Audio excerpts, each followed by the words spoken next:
پیارے بچوں، السلام علیکم۔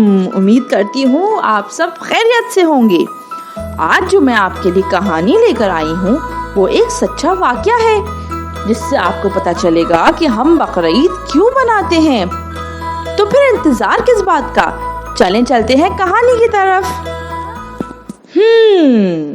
پیارے بچوں، ہوا کچھ یوں کہ بقرعید کا چوتھا دن تھا۔ عبداللہ اور مریم اداس بیٹھے تھے۔ دادی جان نے دیکھا تو پوچھا، بچوں ایسے منہ لٹکائے کیوں بیٹھے ہو؟ عبداللہ نے کہا، دادی جان مجھے میری گائے یاد آ رہی ہے، وہ کتنی معصوم تھی۔ اور مریم نے بولا، مجھے میرا بکرا یاد آ رہا ہے، ابو نے کیوں قربان کر دیا؟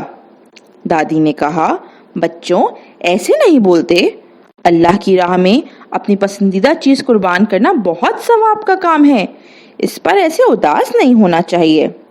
عبداللہ نے کہا، دادی لیکن ہم قربانی کیوں کرتے ہیں؟ دادی نے کہا، بچوں یہ ایک دلچسپ واقعہ ہے، جاؤ نہا دھو کر تیار ہو کر آؤ، پھر میں تفصیل سے واقعہ سناؤں گی۔ عبداللہ اور مریم جلدی سے تیار ہو کر دادی کے پاس آ گئے۔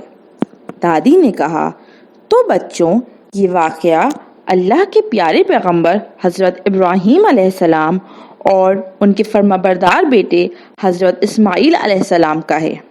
ایک رات حضرت ابراہیم علیہ السلام نے خواب میں دیکھا کہ وہ اپنے پیارے بیٹے حضرت اسماعیل علیہ السلام کو ذبح کر رہے ہیں۔ صبح اٹھے تو بہت پریشان تھے کہ یہ کیسا خواب دیکھا۔ اگلی 2 راتوں کو پھر یہی خواب دیکھا۔ انہیں سمجھ آ گیا کہ یہ اللہ کا کوئی حکم ہے۔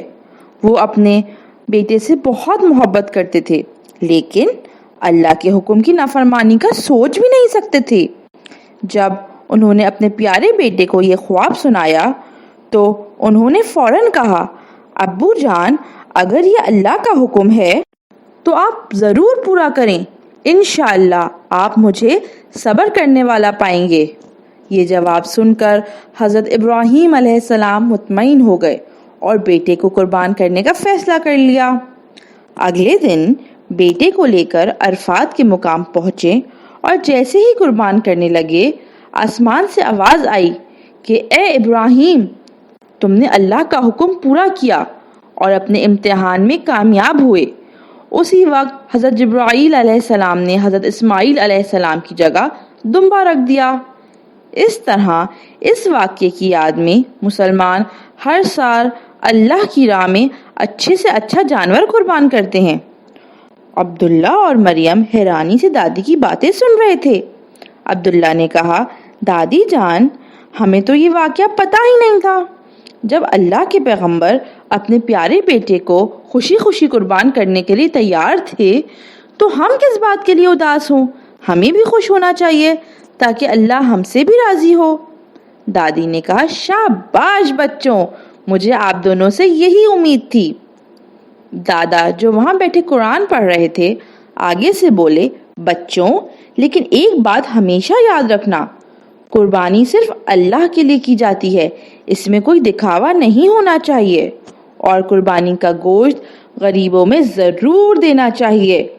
اتنے میں پیچھے سے ابو کی آواز آئی، بچوں تکے تیار ہیں، آ جاؤ۔